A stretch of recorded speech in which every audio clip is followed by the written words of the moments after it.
हमारे शिक्षा के केंद्र हमारी संस्कृति और सभ्यता के भी आधार स्तंभ बने, क्योंकि हमें अपनी शिक्षा को संस्कारों के साथ जोड़ना है।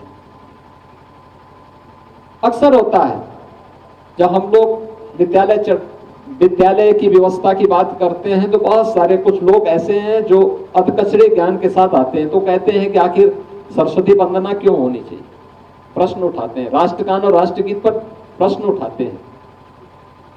याद रखना, ये हमारे संस्कार के प्रतीक है, मातृशक्ति के प्रति हमारे मन में श्रद्धा के भाव से हम सबको जोड़ते हैं।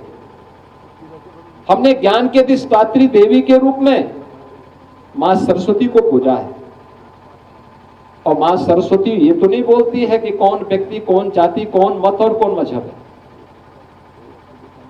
जो मेहनत करेगा, जो सही दिशा में सोचेगा, सकारात्मक भाव के साथ कार्य करेगा, मां सरस्वती की कृपा उस पर उसी प्रकार से बरसती हुई दिखाई देगी। उसकी कृपा में भेद नहीं है, भेद लेने वाले के मन में है। जो लेना नहीं चाहता है उसको कोई जबरदस्ती नहीं दे सकता है, लेकिन मां तो कृपा बराबर बरसाती है। महादेव के मंदिर में जो आएगा वही तो आशीर्वाद प्राप्त करेगा, जो आएगा ही नहीं वह उससे वंचित ही रहेगा, क्योंकि उसके मन में नकारात्मकता है। नकारात्मकता जीवन में हमेशा व्यक्ति को पतन की तरफ लेके जाती है, दुर्गति की तरफ लेके जाती है। सकारात्मकता हमारी गति को प्रगति की तरफ बढ़ाती है। यह हमें तय करना है कि हमें प्रगति अच्छी लगती है या दुर्गति अच्छी लगती है। अगर प्रगति चाहिए तो सकारात्मक सोच बनाइए, दुर्गति की ओर कोई जाना चाहता है तो नकारात्मक सोच के साथ कार्य करें।